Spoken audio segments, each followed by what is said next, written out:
Hello, everyone. We have another re-release this morning of a past Eager to Know episode. This is my conversation with artist and author Dmitry Samarov.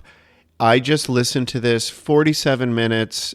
This is a great conversation. What a wonderful guest. I think that Dmitry is very interesting. He is very honest, and I just really enjoyed all 47 minutes of listening to this. So thank you, Dmitry. I encourage everyone to listen to this to the very end. I think this is one of the better interviews that's happened on this podcast, and it makes me grateful that I started this podcast, being able to have captured a conversation with someone like Dmitry and have that to share with the world. I think it's, I don't know what else to say. I think it's a good one. All right. I hope you all enjoy it.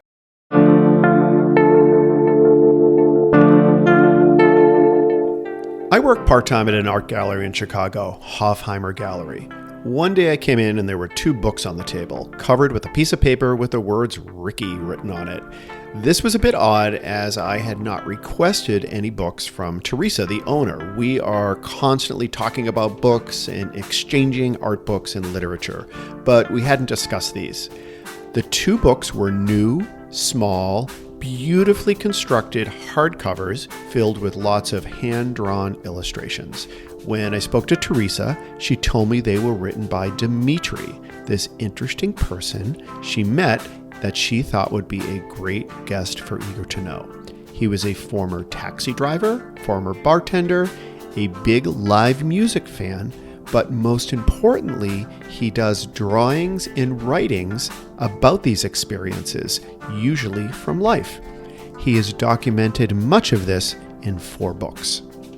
So I started reading the first book, which is an exploration with wonderful drawings of his experiences in live music venues and his relationships with musicians and bands.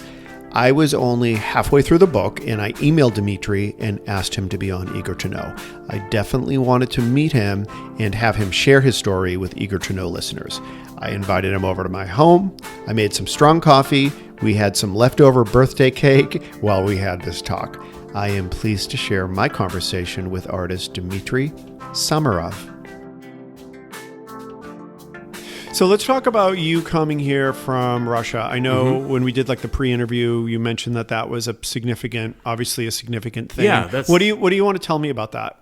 Well, I wasn't asked if I wanted to come, but I was 7 years old, and my family decided in 1978 to move to America. And one day, we gathered up our stuff, and they told me I was going on a trip. They didn't say where we were going or that we weren't coming back. Really? And Yeah. so that would be here in the U.S., that would have been second grade.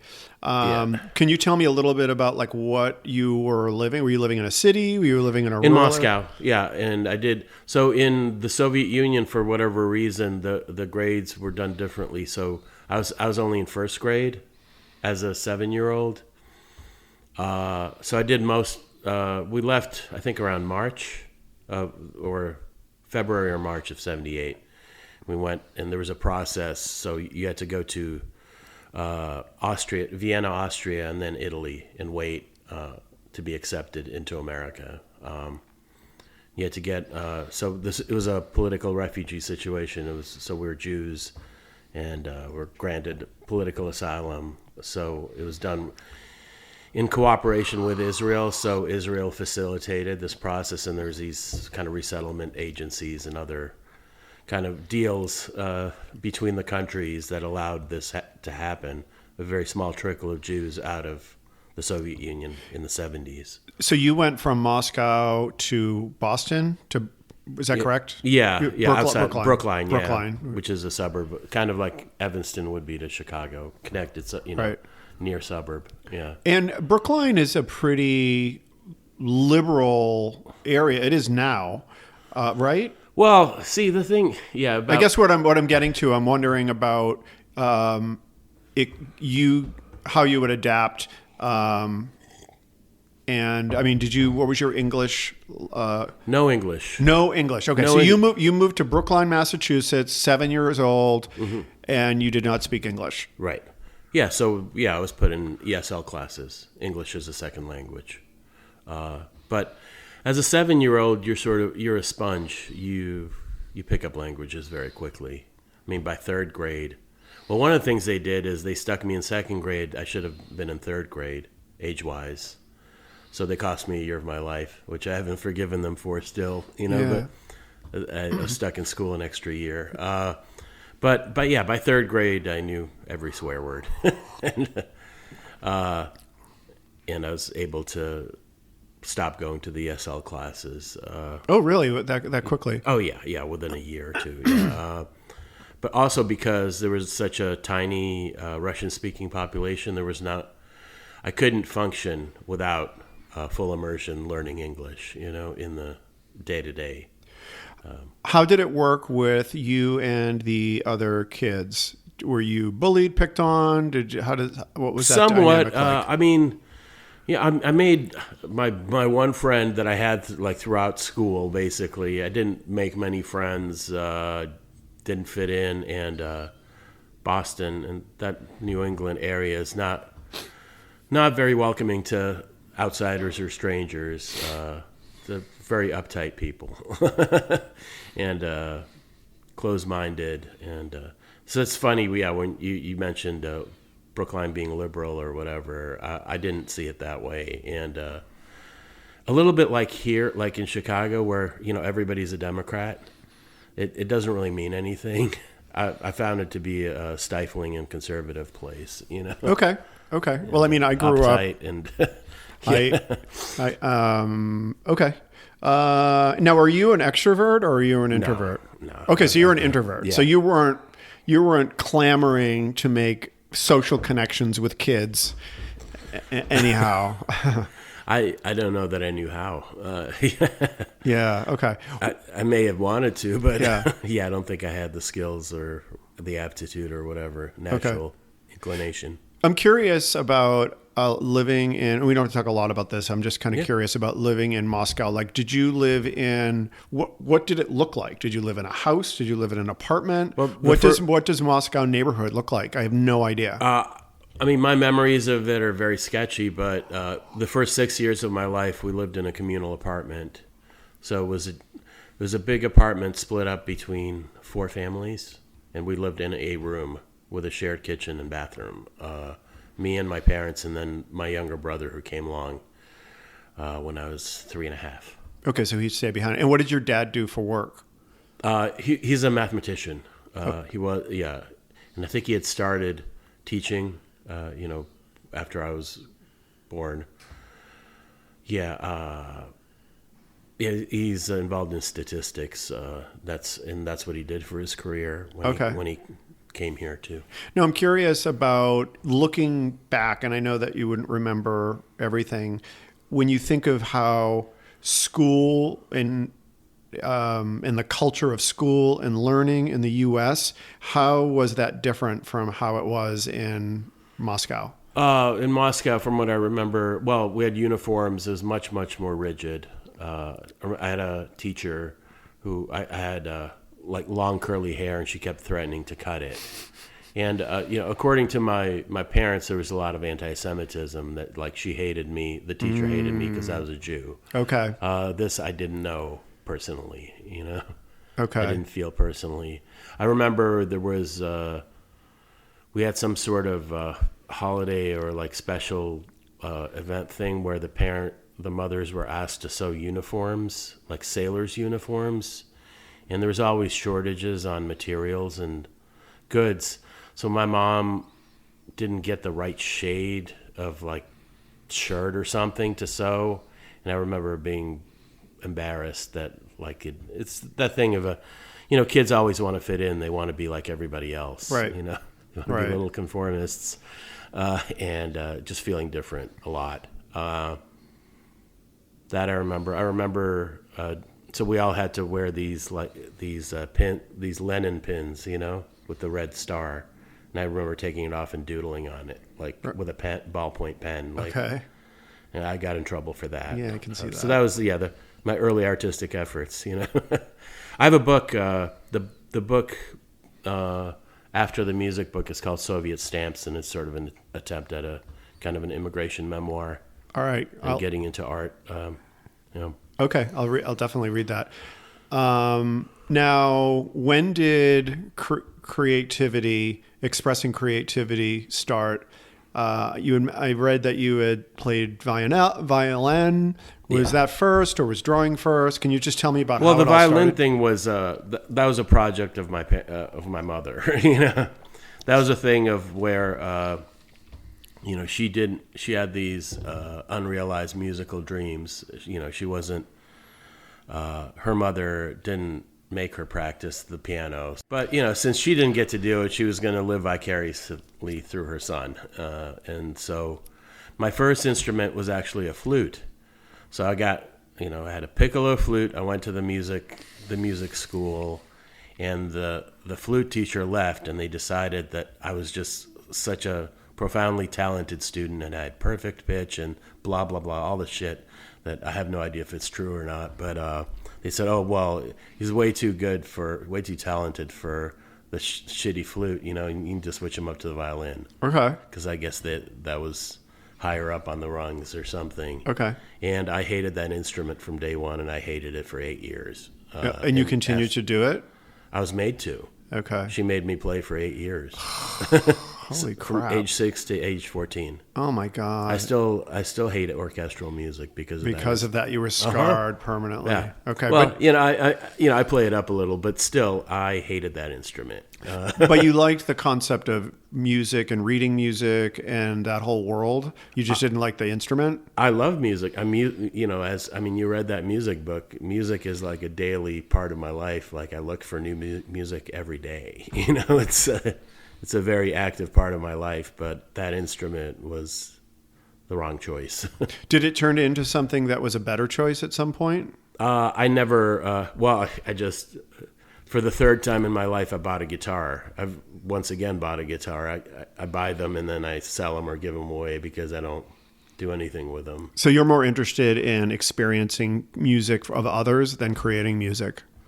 So far. Okay. Well, but you never know. I'm 51. Who knows? You never know what might happen. Okay. Yeah. All right. And then what about artwork, like drawing? I know you ultimately went to art school. Mm-hmm. So can you tell me about that part of your childhood and was that drawing? It was and painting? always a constant. It's what I always did. It's how I talk to the world. Drawing, painting. Yeah, it's always been there. It's the only reason I went to college of any kind was art school. I wasn't going to go to college, so art school was a compromise between me and my parents. Okay. And so you talk to the world. That's interesting. Do you know Eleanor Bice-Ferris? I don't know her. Briefly was in school with her son. Well, I interviewed Eleanor on the podcast, and one of the things that she said that I found so interesting, what you just said reminds me of it, is she had said that it's basically the way that she communicates to the world is through her artwork. Yep. And I found that interesting being, personally, I'm an extrovert. So I have plenty of ways that I can express myself without art. Yeah. And then, so to hear her say that, it was so fascinating, and it made me grateful that we had her artwork to see what was in her head. Yeah. So can you tell me about that's your way that you communicate? Wow, that's the way I relate to the world. I mean, like you were saying, I look at things and then I think about how if there's a way to paint them, how to catch something of it. It's an indirect. You have to have a remove in order to deal with the world this way, the way I do. So what do you mean? You have to be at a distance. You can't see the composition or the painting if you're inside the frame. You have to be outside of the frame in order to see it. Yeah, I know. Like if I was going to do a painting of this, I could see you. I could see the computer and the microphone. If I was on the other closer to you, I wouldn't see any of that. Yeah. You need a distance, and the distance is not just physical. It's emotional. It's it's in every way. You need to be removed. You need to be an observer, fly on the wall, and that's been sort of my stance my whole life. Being an observer, being outside of things, yeah, and that you don't need to be Dr. Freud to relate that to being an immigrant, like a foreigner in a stranger in a strange land kind of deal. Yeah. It all relates. Yeah. So yeah, in almost any situation, I can get myself to not be part of it, and it's great for making art. Not so great for relationships. Yeah. In my experience, at least, yeah, there's problems. Yeah. When you want to stand apart from a thing instead of participating in it, you want to see the whole picture. The person that's in the picture with you is sometimes not appreciative of that. Yeah. And then when they get used in books or paintings or whatever, there's also friction from that, because I mean, what is art made of? Art is made of life, like your life. I mean, unless, I don't know. I always tell people I have no imagination and no need of it, like, because everything is in front of your eyes, and you can hear and see everything you need. There's no need to invent anything. It's all right here, like right in front of you. But yeah, then when you paint a portrait or write somebody into a book, they may not see themselves the way you see them, and they may not like it. Yeah. So there's been some problems over the years sometimes. I can see that. In reading your old style book, there was definitely some personal interactions that I can see that people would be, I don't know, if there could be a reaction or something being included. Yeah. When you looking back, being in Moscow before the immigration trauma, it sounds like it was pretty traumatic. Were you a observer back then? And the reason why I ask this is, when I was that age, I recently realized that I've always been an observer. And even back when I was the age that you were in Moscow. So that's like hardwired in me. And this is in Massachusetts, or? Yeah, I spent my whole life was in. I graduated from high school living in the same house that I was born in. So I never moved. I graduated high school with kids I went to kindergarten with. So, but so do you think you were an observer? Are you hardwired that way? You implied that it was a result of being an immigrant. And I'm just I don't know asking. if it was a result of it, but it was reinforced, or like it's a survival mechanism, and you have to judge your environment and figure out how to sort of relate to it, but as someone that doesn't belong to it. But yeah, so I envy that, the stability that you probably found boring or stifling. I don't know, a lot of people do. People that grow up in the same house their whole life or know the same people. Like, I didn't have any of that, I mean, I have no friends from, say, kindergarten that I know of. And I've never gone back to Russia because there's nothing to go back to. But it's a different country now. Yeah. But yeah, I mean, Chicago's as close to home as I've found. I've been here 30 years basically now. Yeah, what I would say about, when I was growing up, looking back on it, I realize how lucky I am to have that sense of stability. Yeah. At the time, I'm like, I wish we could just move. I want to be the new kid. I want to start fresh. I just want to, I want to go to a town where no one knows me. I remember seeing the movie Footloose, and the guy moved to the new town. And I'm like, I want that. So terrorize them with dancing. Well, I don't know if I would have been doing that, but I don't know. I feel like being around the same kids all of those years, there was a weight to it to me. I don't know if that makes sense. Yeah. There was a weight to it, and I felt like I wanted to shed and move on. Ultimately, what I realize now, because I'm like 53, that it doesn't really matter. Like that type of movement works for a little bit, but very quickly you sort of you kind of create the same world. I think you kind of create the same world. Oh, you they keep say, repeating it. Well, you can't run away from yourself. You're taking yourself with you. Yes, and that I believe for me that is very accurate. But we don't have to talk about me. So I have a question about, you have this ability to express and connect with the world through your art, which is great for the rest of the world because we get to see a part of you that is really interesting and amazing. Did you ever think about if you didn't have this creative outlet, what would be happening with you? I wouldn't see any reason to live. I mean, I don't understand, and I've never understood people that just have jobs and then, kind of like that song, everybody's working for the weekend, that kind of idea that like you have this job and then like you party or you have like go on vacations or something, and that's what you like doing. And that's where you really live, is like having a good time or whatever. I've never understood it. Like I don't understand vacations. Like vacation from what? No, my entire reason for living or like justification for sort of drawing breath is that I make this stuff. That's the reason. There's got to be a reason. I know, like during the pandemic, there was a lot of talk about how we shouldn't be judged by being productive or this or that, but I completely disagree. I think if I didn't have these things to do, there would be no reason to stick around, like zero. And maybe that's screwed up, but I don't know. I'm like I said before, I'm not that good at relationships. I've tried, Yeah.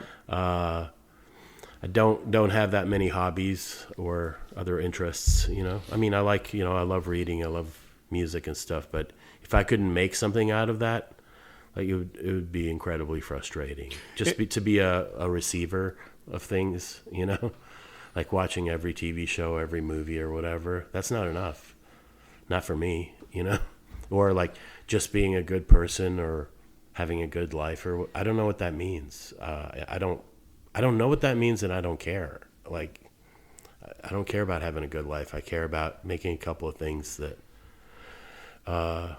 move people, that connect with a few people. If I've done that, then it's been worth it. If I haven't, then it hasn't been worth it, So the people receiving your art is a part of it. It's not. It's art to me is absolutely a communication. That's why, like, I don't do any art for myself. I mean, while I'm doing it, it's entirely, my world. But if I decide not to throw it out, if I decide to let it out into the world, like, there's no private art for me. Not even like sketchbooks. We were talking before because of Teresa wanted to buy this drawing from me, but it's in a sketchbook, and I wouldn't sell her the drawing, but I could sell her the sketchbook. Which there's artists that are horrified by that because the sketchbooks are the most intimate, whatever. They're like, they're kind of like a diary. But I'll sell them. I'll sell anything I've made easily without any regrets because once I'm done doing it, it's for other people. Hopefully it connects. How it connects, I can't control. Like once it's out of my hands, and painting is not a logical or a direct kind of communication. It comes in through like obliquely a lot of times. What are the ways that you are creating stuff? Obviously, you have drawings, you have paintings. Would you consider your writings the same outlet, or is that something different? It has become so. It's sort of the late arriver. It came as a total surprise, and the only reason I've started writing was because I got out of art school. I graduated in '93, moved back to Boston, and my first job out of art school was driving a cab. And I drove a cab on and off, for a total of 12 years between Boston and Chicago. And people would get in and just unload, because I likened it to a confessional. You're in this small space with a stranger that you're never going to see or talk to again. So people would share. And I couldn't pull over the cab and make them sit for a portrait, so I had to start writing down what they said and did. So I made this zine.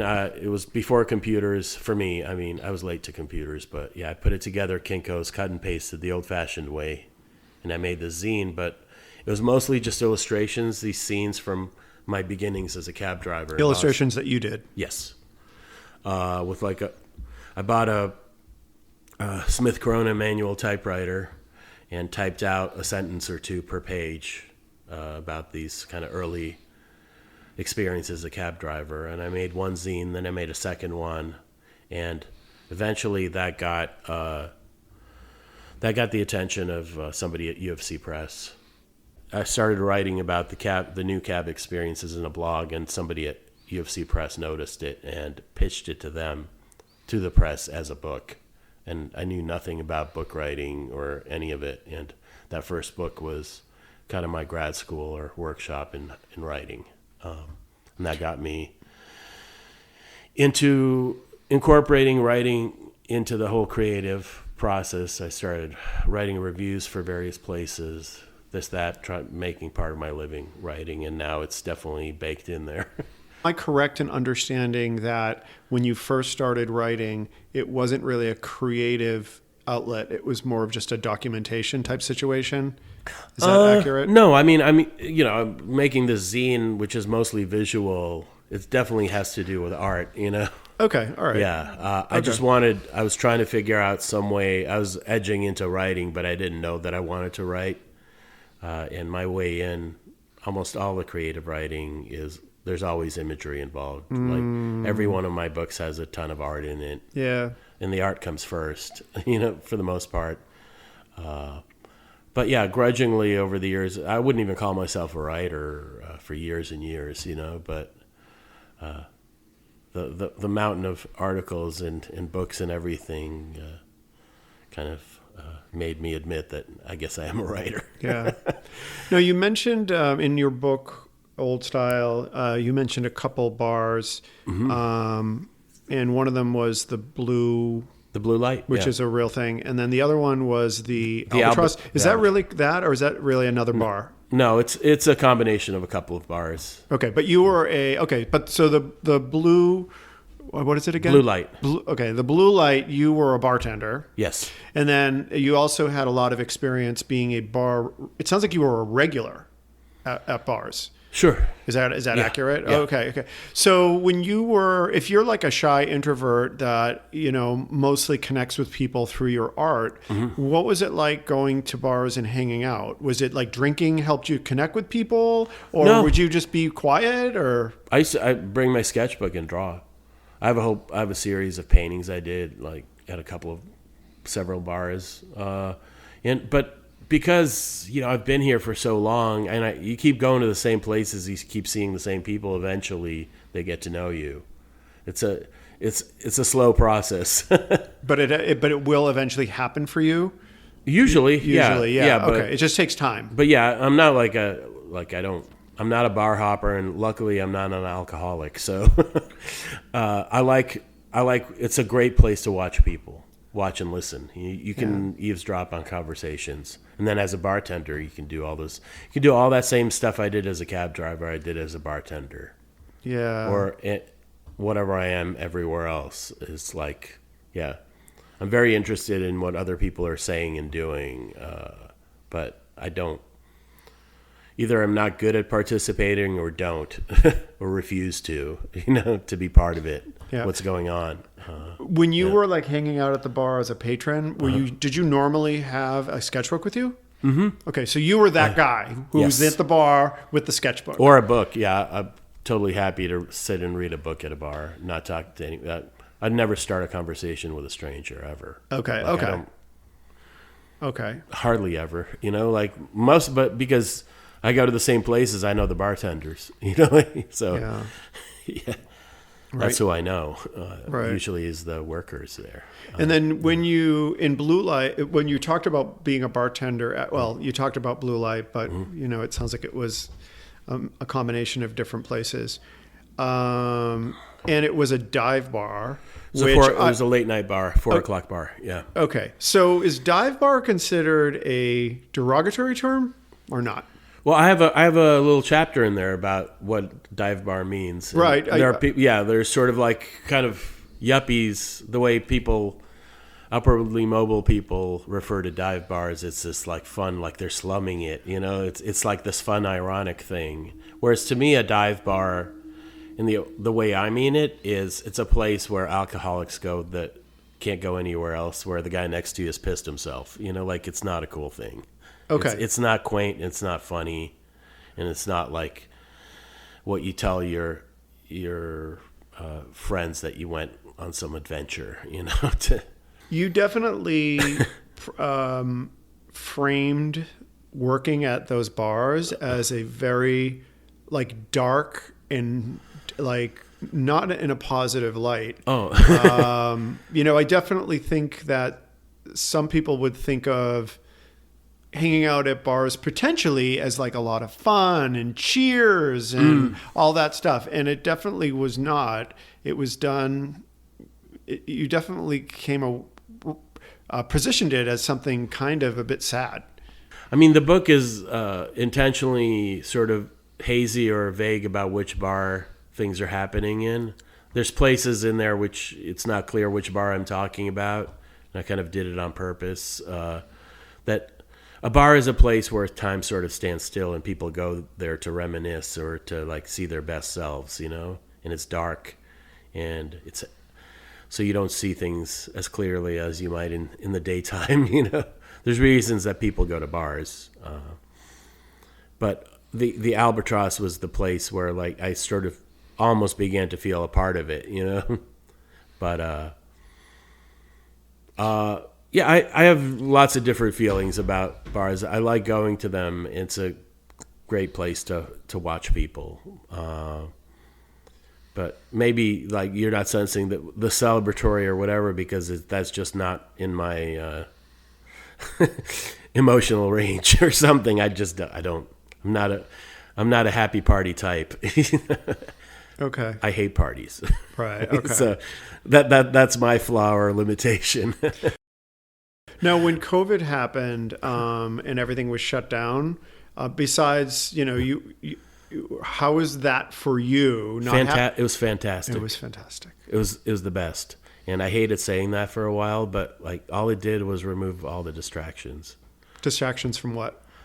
Like, well, I couldn't go to restaurants. I couldn't go to movies. So all I could do was work on stuff at home. So tell me about the stuff. What is well, one of the first thing was this, redid the two cab books and merged it into one, rewrote everything, reordered it. And that is now available, and it's called? All Hack. It's called All Hack, and it's available basically only from my website. All right, I like that. And a couple of bookstores, but we could get it into the whole, book distriction, the horror that is the literary world. But I think we already. I already covered that on another I'm sure, episode. Yeah. But basically, yeah. I mean, soup to nuts. I mean, I do the layout, I do editing, I do writing, I do everything on these books except for binding them and printing them. These 4 books that I've made in the last few years. So yeah, that doing the new and hopefully final cab book was my first big COVID project, and then all along I'd been working on that bar book, the old style. That was the other one. I got into making collage. That was the other big thing. And collage for me has been great because it sort of merges the art and the writing together, because I can have words and I can have images. There's standalone pieces, and then there's books, which are like I take an old book and rip out a bunch of the pages and then make a whole book and kind of deface an old book and make a new thing out of it. Things like that. It's kind of been my new thing. And definitely that's as a result of the lockdown, because I couldn't go to bars or coffee shops or ride around on the CTA and draw people, like all these places, all these things that I did, or see bands, I had to find some other way to make art. And my solution was to dig through all my old sketchbooks, old homework assignments, notebooks, and rip out pages and make new things out of them. So you're constantly creating stuff, it sounds like. It's the way I relate to the world. If I'm not doing that, then I'm sort of, I mean, yeah, of course I have downtime, but that's what my whole life is geared towards. Understood. Yeah. And then when you, like during COVID, when you're home and you are creating and you're doing collage, do you feel like you are relating to the world when you're doing that by yourself? Yes. Or, okay, you do. You feel like you're connecting. Yes. So you don't have to, you feel that sense of connection, even though you haven't shared it yet with people. Yeah.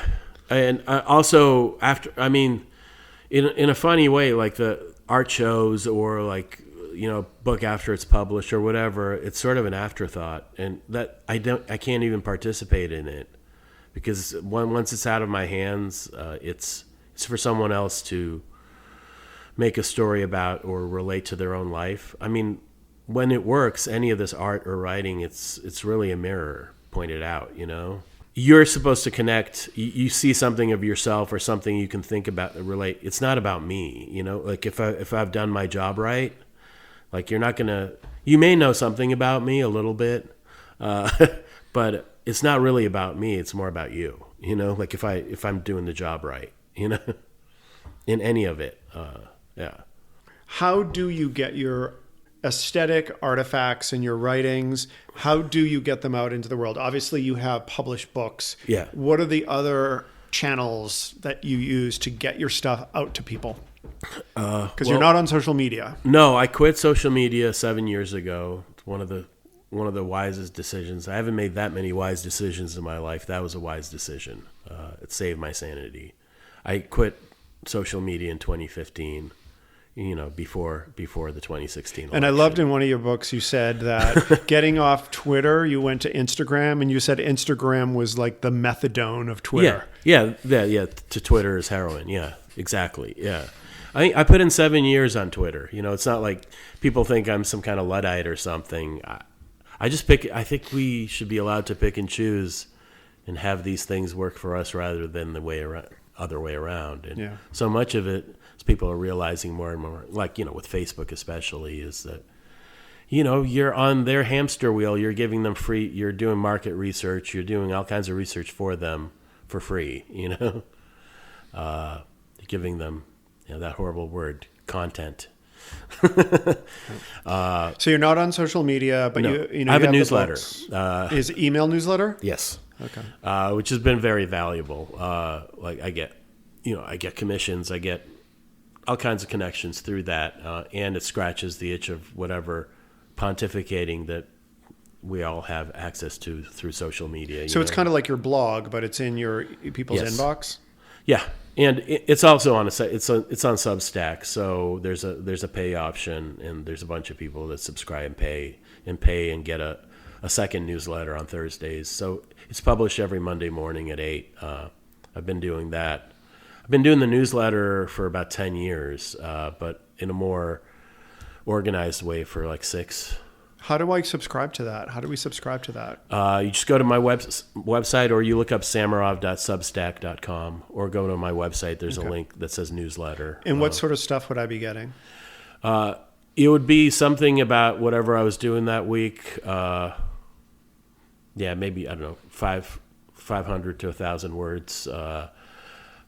With images always, either like new artwork or whatever experience, whatever was bugging me that week. So these books that I read, Music to My Eyes, and this, what do you call this book? Old Style. You call Just it Old Style. Okay. Yeah. Music to My Eyes.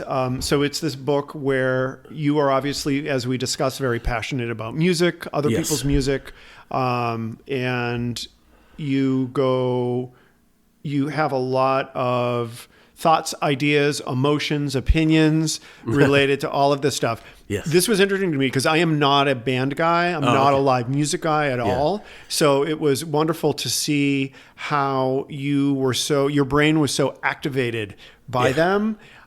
So it's each chapter is sort of like a different band, or a group of bands, or a group of bands, thematically linked bands. Yeah, and then you have all of these really awesome sketches that you've done while you are watching the bands. Yeah, and they're really beautiful. So this seems like a creative, artistic person's dream to be able to produce something like this, where it's a combination of writing, drawing, your passion. Yeah. Is this like one of the coolest things you've ever done? That book, yeah, it is for sure. Well, it started the series of these 4 books that I found a printer in Michigan who's able to make these books fairly affordably and very nicely. They're beautiful. The quality is fantastic. I know. It's great. People are amazed by it, and it's absolutely the opposite. You should judge books by their covers. Like, my whole thing is geared towards that. For the reason people buy these books is because of the covers. The covers may be better than what's inside. I don't know, in a way.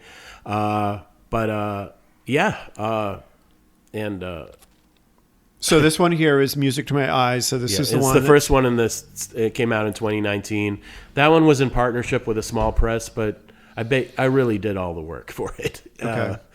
And it gave me the last push into self-publishing, which the following 3 books are completely self-published.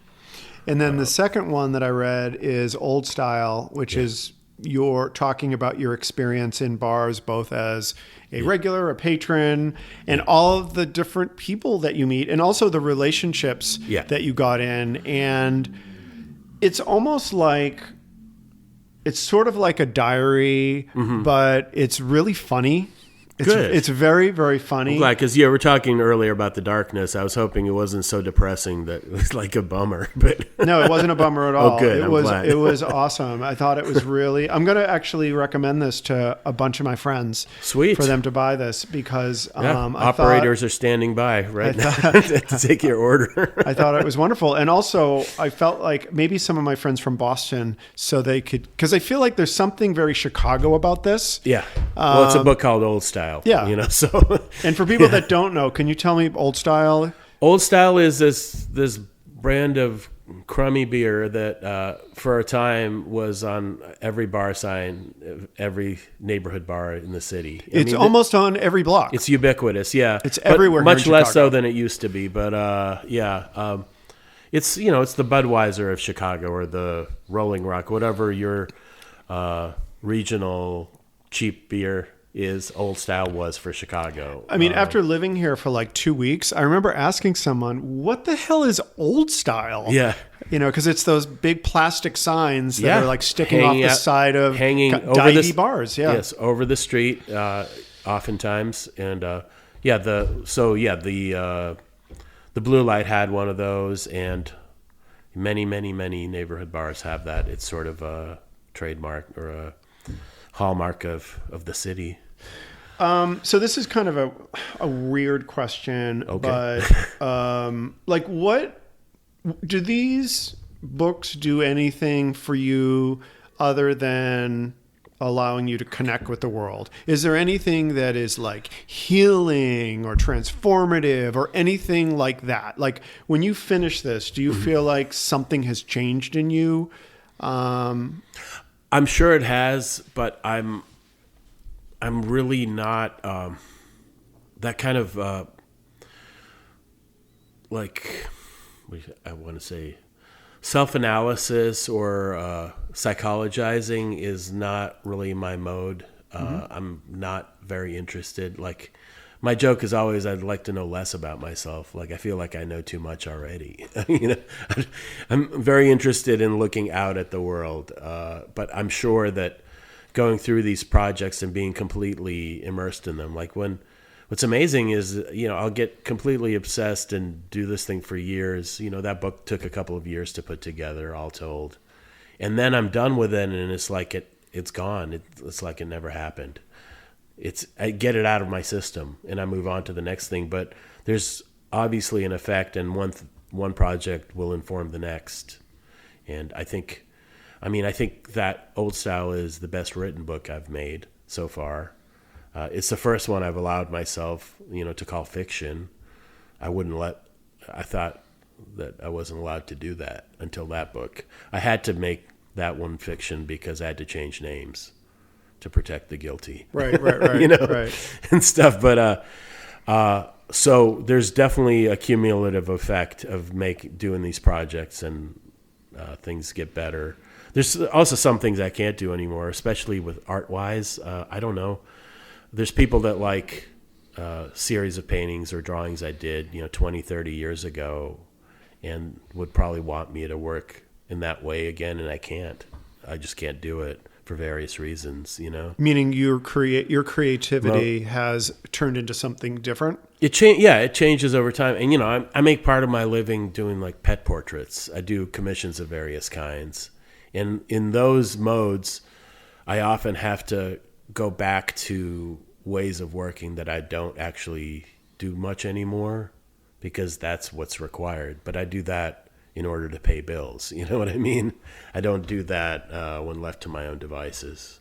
Okay. So like now I'm super into all this collage stuff. So I may go back to like oil painting again. I haven't done an oil painting in a couple of years. I used to do more of them. I used to do them fairly, regularly. But all my paintings and drawings prior to the collage were done from direct observation. That's Okay. the other big part of it, is that collage let me work in a way. I still think of it as direct observation because I'm working with real actual bits and pieces of things. I'm looking at them. I'm not. It's not secondary. It's still primary sources, Dmitry, you have a show coming up where people can actually see your collages. Where and when? You can go to Compound Yellow in Oak Park. It's 244 West Lake Street in Oak Park, accessible by the Green Line. And the date is when? The 21st of January. It's a Friday. I don't know the hours for the show. The show will run a couple of weeks, but mostly by appointment. But that evening on the 21st, there will be an opening and a concert by some friends of mine called the Mute Duo. So it's going to be a pretty interesting evening, and my first time displaying these collages I've worked on for the last couple of years. So that's an exciting thing. That's very exciting. I will be there. Yeah, you can. Yeah. Other than that, there's that newsletter that we talked about that you can subscribe to. You can probably find out more about me than you ever wanted to know reading that newsletter. All right. Well, thank you very much, Dmitry. I appreciate it. Yeah, thanks for having me. My name is Ricky McGuckran, and you have been listening to Eager to Know, the podcast. If you haven't already, please go to Apple Podcasts and subscribe, rate, and review this podcast. Join me next week for another Eager to Know podcast.